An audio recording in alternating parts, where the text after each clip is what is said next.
Hello everybody, BigAl here once again, and I just wanted to give you a quick recap of my time at Summerslam. SummerSlam 2023 at Ford Field. It was quite the experience, let me tell you. As I have said in my as I have said in my previous video, I've been to plenty of wrestling events, professional wrestling events. I've been to several WWE NXT shows. I've been to a lot of independent wrestling shows.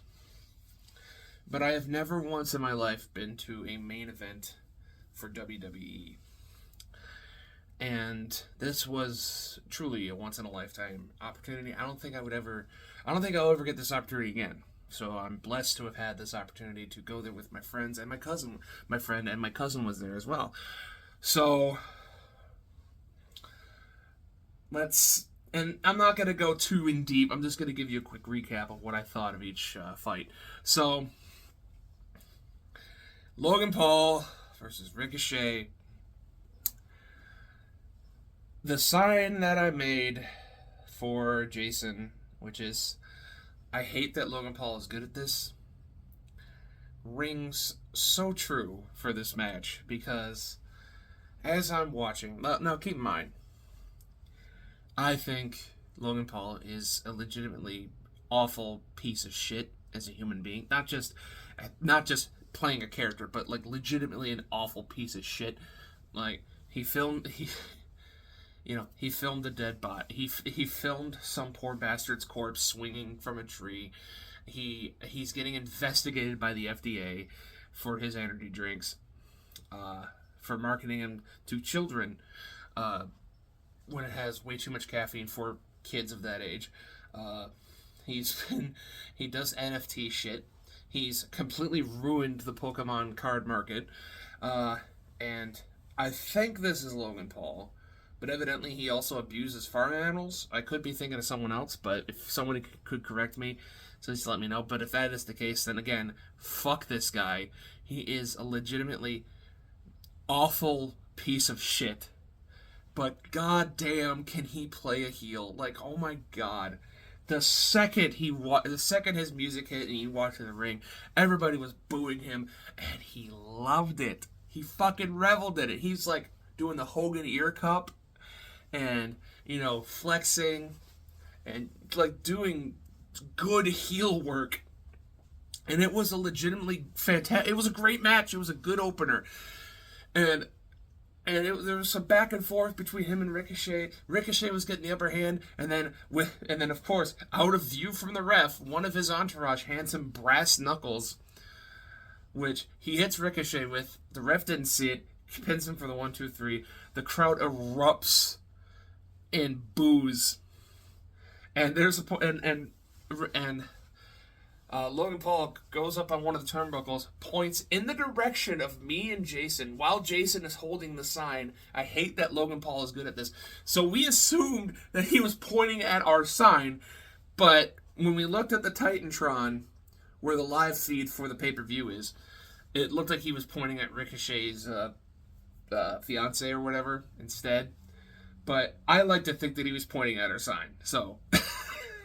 because he was looking directly in the line of sight of that sign, which, by the way, I don't know how this happened, but apparently there was footage captured of Jason holding up his sign with me looking at him, and here it is. So yeah, that's it's pretty awesome. But again, I fucking hate that he's good at this. I hate that he's such a good heel, and he's like ripping off other like classic wrestlers' moves. Like he was doing the Hogan ear cup. He was doing the routine with the body slam and then the leg drop. Like it was crazy how good he is as a heel, and it helps that he's basically method acting. He's a piece of shit in real life, so he's playing a piece of shit in a fake sport. You know. Well, don't tell Cornette that I called wrestling fake. But great opener. The Shayna, oh god, I have to talk about. I don't think I'm talking about these in any particular order, but the Ronda Rousey, Shayna Baszler, MMA rules match was legitimately one of the worst fucking things I have ever had the displeasure of witnessing with my own eyes. When it was finally over, I dropped to my knees and thanked God himself for releasing me from this pain. It was a genuine awful match. Like it was -5. It was a -6-star Meltzer match. That's how bad it was. Like they built and that's the thing, the video package that they played before the match, they built it as this like grudge match of the century. Like this was the end all be all, like and it sucked. Oh my god, it sucked. It like these two brought women's wrestling back 30 years. That's how bad it was. It was a terrible fucking match. And and here's the thing. You really think WWE is going to have a legitimate, like, MMA grudge match? You're fucking crazy. Like, they learned their lesson from Brawl for All. There's no way they're going to have full contact fighting in their wrestling event. Like, every single punch was clearly pulled. They were barely grazing each other.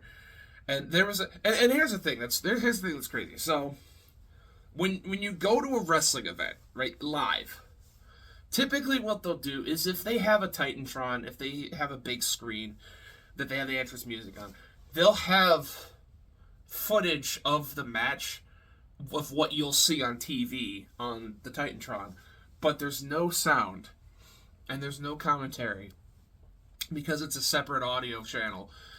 And really the only thing you'll be able to hear from the match is when they hit each other on when they slam each other on the mat, because there's mics on the mat. Watching that match on the screen with no commentary is the most surreal thing because it's like you're seeing them do MMA stuff, and then there's a point where they like gently throw each other over the ropes and then slowly go back into the ring. And I'm watching this and I'm like, what the fuck am I what the hell am I watching? And there's no commentary to explain any of this. So I don't know what their MMA rules of the WWE MMA fight is, but it was so bizarre. People were booing the match. The entire crowd erupted with, "This is boring. This is boring." And nobody cheered. I think the reason... No, if people cheered after the match, I think it was because the match was finally over. That it was done, that they can get on with their lives. That was legit. Like, they should be fucking ashamed for putting on such an awful match. Let's see who else. Excuse me. Seth versus Finn Balor. That was another really good one. That was probably the match of the night, honestly. Like, lots of things were happening. So, I do like the finish of the match. I really love the finish where the Dark Order, or whatever the fuck that group is called, with Dominic and Nyla, was it? No, with Rhea Ripley and Damian Prince, or whatever the fuck his name is. I don't watch wrestling, I'm sorry. I don't watch modern wrestling, I'm sorry. But, like, they come in, he's got the briefcase, you know. He gives it, like, he kind of, like, slides it in the ring, hinting for Finn Balor to use it. So, you know, Rhea Ripley distracts the ref. And Finn Balor, he goes to pick it up, but his head is over the briefcase as he pick it up. Seth gives him the fucking curb stomp on the briefcase. 1, 2, 3. Seth is still the champion. So it was a great finish. Cody versus Brock. Man, that was a fucking slow ass match. That had such a slow build. So in the beginning of the match, Brock was doing this thing where he would just like progressively beat the hell out of Cody more and more and just throw him out of the ring for a count out. I guess this was supposed to signify, like, I guess this was supposed to be like Brock's way of saying, you're not worth putting actual effort into beating you, so I'm just going to make you lose in the most undignified way possible with a fucking count out. But Cody kept coming back in, and Brock, in response, would put more and more effort into his moves.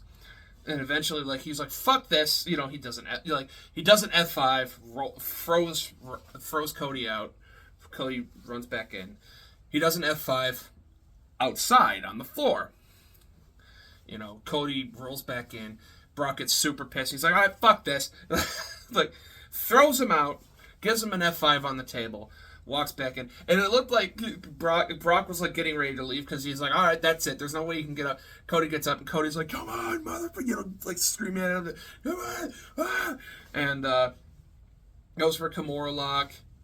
Cody goes for his own Kimura lock. Gives him 3 of the safest looking crossroads I've ever seen in my life. Pins Brock for the match for the win, and there was a handshake moment, and I was thinking, okay, Brock's gonna do what Brock does. He's gonna go to shake his hand, clothesline him, and give him an F5, and then break his arm again. That's what he's gonna do. But no, much to my surprise, they actually shook hands and they hugged it out, and yeah, so it was a decent match. Very, very slow start, but a pretty good match. The triple threat between Asuka, Bianca Belair, and Charlotte Flair, I thought was really good. I was reading the comments of this match, people saying that it was a boring, shit show, and Bianca doesn't know how to wrestle. And I'm watching, I'm like, what the fuck are you talking about? What are you, marks? Like, what the fuck? Like, did we watch the same match? I didn't see, like, barely. I didn't really see any botching. I saw some whiffed hits. Some like kicks and shit that barely grazed the opponent, but that's it. I didn't really see any botches, and Bianca can fucking wrestle. Like, I didn't see any, like, major botches at all. So I don't know what the hell people are talking about. There was a spot where Bianca gets thrown out of the ring, lands, and then just clutches at her leg. So it's implied, oh no, she's out of the match because she's injured. And I thought that she was legitimately injured. I thought she legitimately, like, fucked her leg up and she was being carried out of the ring. But no, clearly not. I should have known by now. Kayfabe is law. So, she's like, no, I gotta finish this. Breaks away from the ring officials or whatever, from the ring staff. He sprints with her broken-ass leg. Slides in the ring. Charlotte puts her in a figure 8. Asuka, crawls towards Charlotte, does the poison mist right in her face. Bianca, doesn't win. Bianca wins.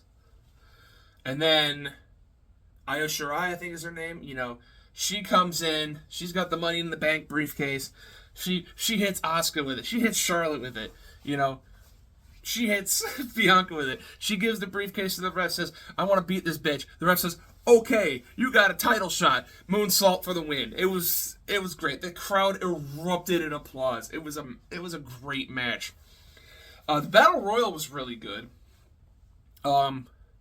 It gave, I don't know who the fuck LA Knight is, but evidently he's like super hot right now, and they gave him his due in this match. So I'm happy for the fans that watch WWE regularly. I'm happy for the fans that wanted this guy pushed to the moon, and he should be pushed to the moon after this moment because he did a fucking fantastic job, and everybody in the Battle Royal did a great job, putting on a hell of a show. It was a good match. Trying to think, was there any other match before the main event? Oh, Drew McIntyre and Gunter. That was another good match. Gunter, I love Gunter. He's like a classic, like, foreign heel. He's a superimposing big fucker, and he doesn't do much, but what he does, he's good at it. That's his gimmick. Like, he'll give you a chop across the chest with a force of 1,000 gunshots. And let me tell you, like, we were sitting 90 feet from the ring. We could hear those chops. It was fucking incredible. Powerbomb, classic finish, and then a body splash, which is, again, not elaborate. It's not 1,000 super kicks and a roll-up pin. It's not 30 Canadian destroyers and a crucifix pin. It's just, back to basics. And that's how I would describe Gunter. Back to basics. He's just a classic, big fucker heel. This imposing heel. Power bomb and splash, and then, retains the title. It was great. It was a great match. Good solid match. I do find it funny, the Claymore kick where he signals to his opponent that he's about to kick him with the audience's help, and he still and the opponent still doesn't like have the foresight to like move out of the way. That is some of the funniest shit. That's one of my favorite things about professional wrestling is that it's obvious that a move is coming.